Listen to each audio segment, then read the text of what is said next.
Hello, I'm Chase Blasik, an Asia-Pacific analyst at RANE. This podcast is brought to you by RANE Worldview. Subscribe today at stratfor.com.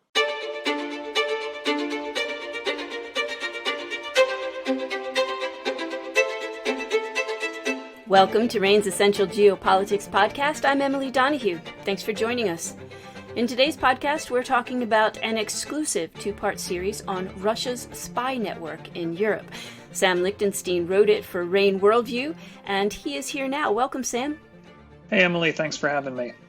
In your column, you wrote that amid the intense global media coverage of the military conflict in Ukraine, another battle is being waged largely in the shadows. That is, Russia's spy network across Europe is decimated. What's going on? Yeah, this is a story that definitely has received a little bit of attention, but of course, amid the just tragedy of what's going on the battlefield on Ukraine, definitely has been a bit under the proverbial radar. But what we've seen since the start of Russia's invasion in late February, and particularly in the past few weeks, has been a successive series of announcements from various European governments saying that they're going to be expelling Russian diplomats. And I should really say diplomats in quotation marks, because what basically all of these announcements have said, either implicitly or explicitly, is that these individuals are actually Russian spies, not really diplomats. Now, Russia is well known for using its embassies in Europe, not only for legitimate diplomatic work, but also for espionage. And what we've seen European governments basically come out and say is that a lot, if not all of these diplomats that they've expelled, and I should note that this is now over 400 of them, were basically operating under official cover, which means that while they're technically posted as diplomats in these places, they're either not only either doing diplomatic work at all, or at least doing some diplomatic work, but supplementing it with spy activities. And so, as I mentioned, you now have this cascading series of expulsions that really is the single largest mass diplomatic of expulsions of one country's diplomats that we've ever seen in history. And if we take the European governments at their word that the vast majority of these people are actually spies, you really get to a point where you think about the state of Russian espionage in Europe and you think, wow, it is being absolutely just decimated. Let me ask you this. Can these expulsions really curb Russia's espionage on the ground in Europe? Well, that's really the big question for sure, Emily. And I want to be very clear here. Expelling over 400 ostensible diplomats who are theoretically acting as spies is absolutely going to do huge amount of at least short-term damage to Russia's intelligence operations on the ground in Europe. If you were to remove all of these people, basically you're losing access to people who are handling sources on the ground, running various forms of operations, and at a minimum, simply collecting intelligence and reporting it back to Moscow. So the mass expulsion of these people undoubtedly is going to create, at a minimum, a huge amount of short-term disruptions. But the reality is that over time, these will fade in their intensity. For one thing, we can expect Russia to simply refill some of its ranks with additional spies. Now, that will basically start the game of musical chairs all over again, in which European counter-espionage hunters need to figure out who's who. We can also expect Russia to rely more on what we would call those under non-official cover, those commonly called NOCs. Now, unlike diplomats who ostensibly are protected with diplomatic protection as they do their spy work, non-official cover officers, these NOCs basically operate without any sort of cover from diplomatic protection, which means they're inherently more vulnerable, but also much harder to be detected.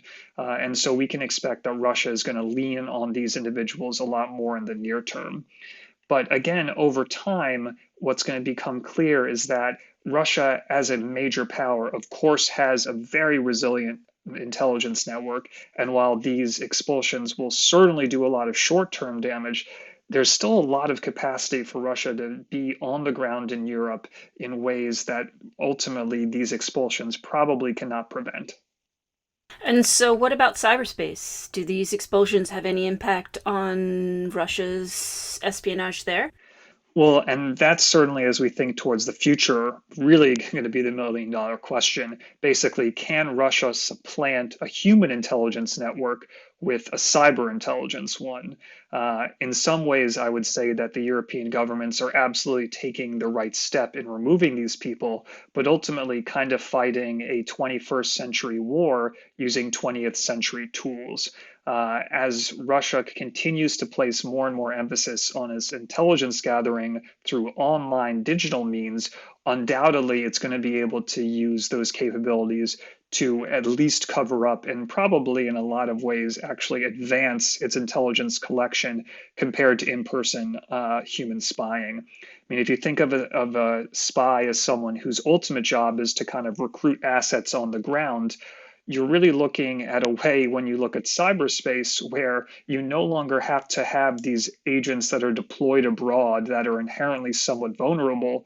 Now you can have computer hackers basically sitting in a industrial site near Moscow, basically just plugging away at corporate, government, private networks all over the world and trying to find information in that way. And tragically, as we've seen, as we all, for convenience sake, rely on digital means to store information, including classified and highly sensitive information, that also creates huge vulnerabilities because all it takes is kind of one vulnerability in the network that a Russian hacker can exploit to get that information. And all of a sudden, you're able to acquire a huge amount more in a lot safer means, given that these individuals are going to be located in Russia and are not exposed to detection, than what could be accomplished from Russian espionage on the ground. And so I would say your next piece needs to be about how Ukraine is using cyber espionage against Russia. Yeah, it's an incredibly evolving story how Russia is certainly now being targeted with a lot of the exact same tools and vulnerabilities that it's used against others in the world.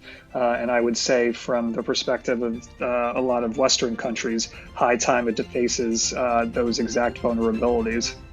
Sam Lichtenstein is RANE's Director of Analysis. Thank you so much, Sam. Thanks, Emily. Sam's fascinating series on how Russia's spy network in Europe is being decimated can be found at RANE Worldview.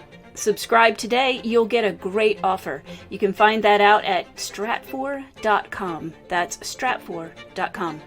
I'm Emily Donahue. Thanks for listening.